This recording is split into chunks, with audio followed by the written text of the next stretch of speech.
Social মিডিয়াতে বেশ কিছু সাধু সন্ন্যাসী আমরা দেখতে পাচ্ছি যারা প্রকৃত হিন্দুর স্বার্থে কথা বলছে।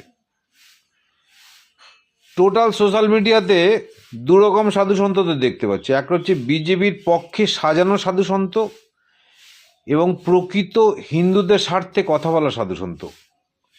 এবং যে শঙ্করাচার্যকে প্রয়াগে অসম্মান অবমাননা করা হলো, তার যা বক্তব্য, আমরা পশ্চিমবঙ্গের বেশ কিছু সাধু সন্তদের একই রকম বক্তব্য শুনতে পাচ্ছি। বাস্তবে পশ্চিমবঙ্গের মানুষকে যে বোকা বানানোর চেষ্টা হচ্ছে, যে বিজেপি হিন্দুদের দল, বিজেপি হিন্দুদের ভালো চায়, এদের তথ্য থেকে, বাস্তব সাধুদের তথ্য থেকে কিন্তু সেগুলো আসছে না। বাস্তব সাধুরা কোনো রকমভাবেই বিজেপিকে হিন্দুদের দল বলছে না। এরা কতগুলো দাবি রেখেছিল, গুরুকুলের দাবি দেখলাম বলছে, এবং জন্ম নিয়ন্ত্রণ দাবি। কোনোটাই বিজেপি সরকার করেনি, কোনোটা নিয়ে ভাবেও নি কখনো।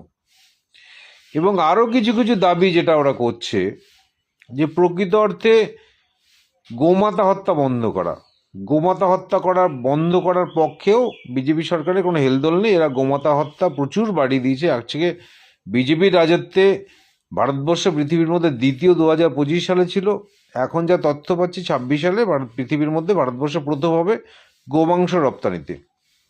এই ঢঙি বাবাদের নিয়ে বিজেপি পশ্চিমবঙ্গে যেভাবে প্রচার করতে চাইছে, পশ্চিমবঙ্গের মানুষ কিন্তু এটাকে গ্রহণ করবে না। পশ্চিমবঙ্গের মানুষ কিন্তু যথেষ্ট সচেতন। এটা গুজরাট নয়, এটা বিহার নয়, এটা উত্তরপ্রদেশ নয়, এটা মধ্যপ্রদেশ নয়, এটা কিন্তু পশ্চিমবঙ্গ। পশ্চিমবঙ্গের মানুষ কিন্তু যথেষ্ট সচেতন। ধর্মকে তারা ধর্মের মতো ভাবে, ধর্মকে নিয়ে তাদের বিরাট উন্মাদনা নেই, ধর্ম অন্ধতা নেই। সেই কারণে পশ্চিমবঙ্গে কিন্তু এই ঢঙি বাবাদের নিয়ে বিজেপি যে প্রচার করছে, সেটা কিন্তু মুখ থুবড়ে পড়বে। আমরা সেটা দেখতেও পাবো।